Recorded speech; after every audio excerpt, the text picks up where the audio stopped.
আমরা 100টা বাড়ি তৈরি করে সেগুলো দিতে চলেছি। আর প্রত্যেকটা বাড়ি প্রত্যেকটা পরিবারের জীবন বদলে দিতে চলেছে, যাদের নিজের কোনো বাড়ি নেই। আর এটা ওরা জানে না, আমরা একটা বাড়ি বানিয়ে ফেলেছি। তোমাদের চোখের কাপড়টা খোলো আর পিছন ফিরে দেখো, এটা হলো তোমাদের নতুন বাড়ি। ওয়াও, ওর রিঅ্যাকশনটা একবার দেখো। ওরা এখন খুবই আনন্দিত। আমার খুব ইচ্ছে ছিল এদের একটা বাং বেড হোক, আমার স্বপ্ন সত্যি হচ্ছে। এটা হলো 100টা বাড়ির মধ্যে প্রথম বাড়ি যেগুলো আমরা দিতে চলেছি। ওদের খুশিতেই আমাদের খুশি। চলো পরের বাড়িগুলো দেওয়া যাক। এই ভিডিওতে প্রত্যেকটা বাড়ি তৈরির সাথে সাথে আমরা চেষ্টা করছি এই সমস্ত পরিবারগুলোকে একটা সুন্দর জীবন দেবার, যাদের বাড়ি নামে কোনো আশ্রয়স্থল নেই। আর আমরা এই ভিডিওতে মিলিয়নেরও বেশি ডলার খরচা করছি এই বাড়িগুলো তৈরি করতে, কারণ জামাইকার এই অংশে প্রায় 5 লাখেরও বেশি মানুষ অসুরক্ষিত এবং ঝুঁকিপূর্ণ পরিবেশে বসবাস করে। যেমন পরের এই পরিবারটি, যাদের বাড়ির অবস্থা এতটাই খারাপ যে সেটা যে কোনো মুহূর্তে ভেঙে পড়তে পারে। তাহলে তুমি এটা বানিয়েছো? হ্যাঁ। নিজেই বানিয়েছো? হ্যাঁ, আমি কাঠ আরো এইসব জিনিস কিনে তৈরি করেছি। আমরা তো পাহাড়ের উপরে আছি, তার মানে এই সমস্ত মেটেরিয়াল তুমি পাহাড়ের উপরে এনেছো? হ্যাঁ, মাথায় করে। ওয়াও, আমরা জানতাম এই পরিবারের একটা ভালো বাড়ির প্রয়োজন, তাই আমরা তাদেরকে ট্রিপে পাঠালাম, যাতে আমরা পর্যাপ্ত সময় পেয়ে যাই আমাদের পার্টনারের সাথে তাদেরকে একটা ব্র্যান্ড নিউ বাড়ি গিফট করতে। তোমরা দেখলে একটা পরিবার এইরকম একটা বাড়িতে থাকতো, আর এখন তারা এখানে থাকবে। আর আমি ওদের রিঅ্যাকশন দেখার জন্য অপেক্ষা করতে পারছি না। ও ওয়াও, তোমরা এখন সামনে যেটা দেখতে পাচ্ছ সেটা হলো তোমাদের নতুন বাড়ি। তোমাদের ট্রিপে পাঠানোর কারণ হলো আমরা চেয়েছিলাম তোমাদের চোখের আড়ালে নতুন বাড়ি তৈরি করে তোমাদেরকে চমকে দিতে। চলো তোমাদের ভেতরটা দেখাই, দেখো কেমন। ওয়াও। আমি দেখেছিলাম তোমাদের কিছু নতুন ফার্নিচারের প্রয়োজন, তাই আমরা নতুন বাড়িটাকে সম্পূর্ণ ফার্নিশ করে দিয়েছি। ইলেকট্রিসিটি ছাড়াও তোমাদের জন্য এই বাড়িতে একটা ওয়াটার ট্যাঙ্কও আছে। এখানে একটা বাঙ্ক বেডও আছে তোমার 2 সন্তানের জন্য। দারুণ। আর এই হলওয়ে দিয়ে গেলে তোমাদের বেডরুমটাও দেখতে পাবে। নাইস। তোমার সদ্যজাত সন্তানের জন্য একটা দোলনাও রেখেছি। টায়রা, ওটা তোমার দোলনা।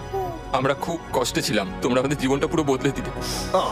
এটা অফিসিয়ালি তোমার নতুন বাড়ির দলিল। তোমাদের অনেক ধন্যবাদ। দুর্ভাগ্যজনক হলেও এরকম অসুরক্ষিত জীবনযাপন করে আরো অনেকগুলো ফ্যামিলি, এবং কিছু ক্ষেত্রে সেগুলো ঝুঁকিপূর্ণ। এইখানে একটা পরিবার বসবাস করে। আমরা জানতে পারলাম এখানে ছাদ থাকলেও সেটা কোনো কাজের নয়। যখনই বৃষ্টি হয় এখান দিয়ে জল পড়ে, এখান দিয়ে জল পড়ে, এখান তার দিয়ে। সন্তানেরা ভিজে যায় এবং ঘুমোতে পারে না, কিন্তু আজ থেকে সেটা আর কোনোদিনও হবে না। দেখো, এটা হলো তোমার নতুন বাড়ি। এই নাও, ধরো চাবি। ও মাই গড, আমি নতুন বাড়ি পেয়েছি। কিন্তু অবশ্যই এখানে আমরা থেমে থাকিনি। আমরা একের পর এক বাড়ি তৈরি করেছি জামাইকার এই সমস্ত ফ্যামিলিগুলোর জন্য। আর 100টা বাড়ি তৈরি না হওয়া পর্যন্ত আমরা থামছি না। কিন্তু দুর্ভাগ্যবশত আমাদের পরের ডেস্টিনেশন হলো একটা নদী, যা প্রতি বছর 100টারও বেশি বাড়ি ধ্বংস করে দেয়। বর্ষাকালে এই নদী প্রতি বছর ভয়ঙ্কর রূপ ধারণ করে, জল বেড়ে যায় এবং দুপাশের বাড়িগুলোকে ভাসিয়ে নিয়ে যায়। তাই এখানে থাকাটা খুবই দুর্ভাগ্যজনক। যেমনটা তোমরা দেখতে পাচ্ছ, ওখানে একটা ফ্রিজ আছে, যেটা দেখে মনে হচ্ছে কোনো একটা বাড়ি ভেসে গেছে। একদম ঠিক। তাহলে তুমি বলছো বন্যা হলে নদীর দুপাশে যে সমস্ত ফ্যামিলিগুলো থাকে তাদের বাড়িগুলো সম্পূর্ণরূপে ধ্বংস হয়ে যায়? হ্যাঁ, এটা ঠিক। সেই কারণেই আমরা এখান থেকে অনেকটা দূরে এই সম্প্রদায়ের জন্য অনেকগুলো বাড়ি তৈরি করেছি। মজা করছি না? আমরা দিতে চলেছি এই বাড়িটা, এই বাড়িটা, এই বাড়িটা, এই বাড়িটা, এই বাড়িটা, এই বাড়িটা, এই বাড়িটা এবং অনেকগুলো বাড়ি। তাই আমরা শুরু করলাম। মারিয়া এবং তার মেয়েকে নিয়ে সম্পূর্ণ ধ্বংস হয়ে গেছিল। এমনকি একটা বিছানাও তাদের কাছে নেই। প্রত্যেকটা দিন তাদেরকে লড়াই করে বাঁচতে হচ্ছিল। ভগবানের আশীর্বাদে আমরা বেঁচে আছি। আর আপনাদের কষ্টে থাকতে হবে না। এবার তোমরা প্লিজ ঘোরো আর তোমাদের নতুন বাড়িটাকে দেখো। একবার তোমরা ঘুরে দেখো, এই হলো তোমাদের নতুন বাড়ি। ও মাই গড, ধন্যবাদ ভগবান, তোমাকে অনেক অনেক ধন্যবাদ। অনেক অনেক আরে ঠিক আছে, চলো ভেতরে যাওয়া যাক। ও, তুমি আমাকে হাত করতে চলো, চাও? চলো, ভেতরে চলো। চলো ভেতরে। ও কি সুন্দর। আর ওরা যখন নিজের বাড়িতে ঘুরছিল তখন ওরা জানতো না এই বাড়িটা ওদেরকে ফ্রিতে দেওয়া হচ্ছে। সারপ্রাইজটা কি বলনি? না, না। আরে সারপ্রাইজটা ওদেরকে বলে দাও। তোমাদের টাকা দিতে হবে, এই পুরো বাড়িটা তোমার। সৃষ্টিকর্তাকে অনেক অনেক ধন্যবাদ। নতুন বাড়ির জন্য অভিনন্দন। তোমাকে অনেক ধন্যবাদ। এটা ফ্রি শুনে ওরা খুবই খুশি হয়েছে। আমি কি এখানে শুতে পারি? হ্যাঁ, তুমি শুতে পারো। ও, আমার এখানে ঘুমাতে ইচ্ছে করছে। কেমন লাগলো? আমি কি তোমাকে হাক করতে পারি? তোমার কি মনে হয়? হ্যাঁ, করে নাও। হ্যাঁ, নিশ্চয়ই। Thank you. এই জন্য আমরা এরকম ভিডিও করি। দেখো ওরা কতটা খুশি। আমি আন্তরিকতার সাথে ধন্যবাদ আমার জানাচ্ছি। মনে হয় তোমাদের আর কোনো চিন্তা থাকবে না। এটা হলো তোমাদের নতুন বাড়ি। নতুন বাড়িতে তোমাকে স্বাগত। এই সদ্যজাতর জন্য একটা দোলনাও এনেছি। বাবু, আমাদের কাছে এখানে একটা বাড়ি আছে। আমার পেছনে এই মানুষগুলোকে দেখতে পাচ্ছ, যাদেরকে আমি চোখ বেঁধে দাঁড় করিয়ে রেখেছি? আমরা কিন্তু এদেরকে কিডন্যাপ করছি না। আমরা এদেরকে একসাথেই বাড়িগুলোকে দিতে চলেছি, যা বদলে দেবে তাদের জীবন। সবাই ভালো করে শোনো, চোখের কাপড়গুলোকে খুলে ফেলো আর পিছনে ঘুরে দেখো তোমাদের নতুন বাড়ি। কংগ্রাচুলেশনস। এটা কি সত্যি বিনামূল্যে দিচ্ছ? বাড়িটা দেওয়ার জন্য থ্যাংক ইউ জিমি। আমি নিচে গিয়ে ওদের রিঅ্যাকশন গুলো দেখি। তোমার নতুন বাড়ি কেমন লেগেছে? ভালো, ধন্যবাদ। অভিনন্দন। নতুন বাড়ি সম্পর্কে জিজ্ঞাসা করলে? নতুন বাড়ি ভালো লাগলো?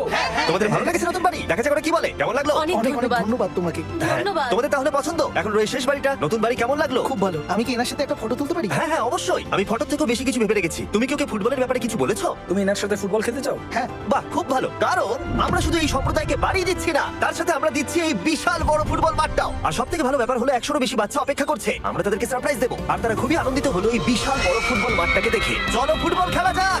যাও, নতুন মাঠে তোমরা খেলো, যাও মজা করো। নতুন ফুটবল মাঠের সাথে আমরা ফুটবল ইকুইপমেন্টসও বাচ্চাদেরকে দিচ্ছি। তোমরা কিন্তু এই নতুন মাঠে খুব মজা করে খেলবে। কিন্তু ফুটবল মাঠটাই ওদের কাছে যথেষ্ট ছিল না, কারণ সমস্ত বাচ্চারা ফেস্টিভ্যালসের ডিমান্ড করতে শুরু করলো।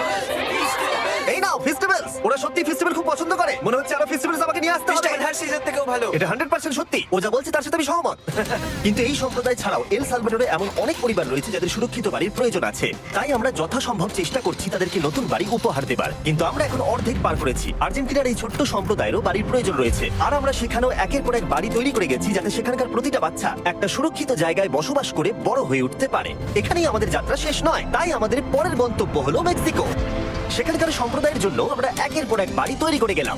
তারপরে আমরা গেলাম আমাদের পরের গন্তব্য কলম্বিয়াতে, আর সেখানে গিয়ে দেখতে পেলাম বাড়িগুলো ঝড়ের কারণে সম্পূর্ণরূপে ধ্বংস হয়ে গেছে। এর পরের পরিবার এইরকম একটা বাড়িতে বসবাস করতো বললাম কারণ টর্নেডো এটাকে ধ্বংস করে দিয়েছিল। এই বাড়িগুলো এখন বসবাসের উপযুক্ত ছিল না, তাই আমরা জন আর অ্যানার জন্য একটা নতুন বাড়ি তৈরি করলাম। আর এখন আমরা এই নতুন বাড়িটা ওদেরকে দেব।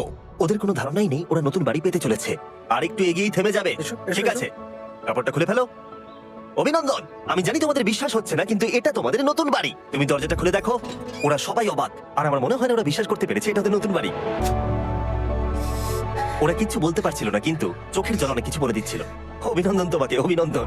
এটা তোমাদের। এই বাড়িটা অনেক বড়। এর আগে শুধু আমাদের কাছে একটা অর্ধেক রুম ছিল, আর এখন আমাদের কাছে বাড়ি আছে। আমাদের কাছে এখন বাড়ি আছে। কিন্তু জন আর অ্যানা ছাড়াও কলম্বিয়াতে বহু মানুষের এটা প্রয়োজন ছিল, তাই আমরা এই সম্প্রদায়ের জন্য বাড়ি তৈরি করতে শুরু করে দিলাম। এটা কি তোমার পছন্দ হয়েছে? দেখো হাসিটা দেখো।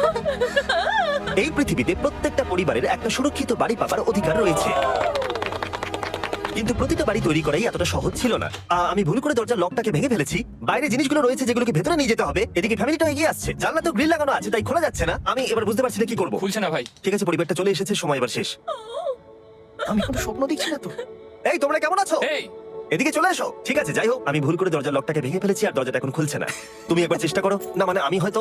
হ্যাঁ, হয়ে গেছে। আরে এ কি, তুমি কি করে করলে? এই তো। আমরা কিছুই পারি না। চলো সবাই এগুলো ধরো। সত্যি কথা বলতে আমি তালা খোলার ব্যাপারে অতটা জ্ঞানী নই। তোমরা ভেতরে যেতে চাও? ওরা কিন্তু এখনো পর্যন্ত এখানে কোনো ফার্নিচারই দেখেনি, কিন্তু এখন থেকে তাদের কাছে একটা বাড়ি রয়েছে যেটা তাদেরকে সুরক্ষিত রাখবে। আমরা এটাও শুনেছিলাম তাদের কাছে যাতায়াতের কোনো উপায় ছিল না, আর তাই আরেকটা সারপ্রাইজ, আমরা তোমাদের জন্য একটা ব্র্যান্ড নিউ মোটরসাইকেল এনেছি। এই নাও চাবি। অনেক অনেক ধন্যবাদ। কোনো ব্যাপার নয়। ইয়েস, এখন তোমার কাছে নতুন বাড়ি আছে আর মোটরসাইকেল আছে। আর এই পরিবারটা ছাড়াও আমি লক্ষ্য করেছি যারা বাড়ি পেলো তাদের বাড়ি ছাড়াও যাতায়াতের সমস্যাও ছিল, আর আমি এখন সমাধান করবো। হলো এটা। আমরা এই গ্রামের প্রতিটা বাচ্চাকে বাইসাইকেল দিতে চলেছি। ধন্যবাদ মিস্টার বিশ। কোনো ব্যাপার নয়। ধন্যবাদ মিস্টার বিস্ট। কলম্বিয়াতে এতগুলো বাড়ি বানানোর পরেও আরেকটা বাড়ি বাকি ছিল যেটা আমরা উপহার দেব, আর শেষ পর্যন্ত 100তম বাড়ি। চোখের কাপড়টা খুলে ফেলো আর তোমাদের নতুন বাড়িটাকে দেখো। থ্যাংক ইউ সো অভিনন্দন, মাচ। তোমাকে অনেক অভিনন্দন। বড় উপকার আরে, করলেন আপনি। যাও ভেতরে গিয়ে দেখো। ওয়াও। আমার সব পার্টনারকে শাউট আউট যারা বাড়িগুলো বানাতে সাহায্য করেছে, তার সাথে তোমাদেরকেও শাউট আউট, কারণ তোমরা এই ভিডিওগুলো না দেখলে আমরা এই 100টা বাড়ি বানাতে পারতাম না। আর চ্যানেল যদি এভাবে গ্রো করে আমি আশা করবো ভবিষ্যতে 1000টা বাড়ি বানাবো।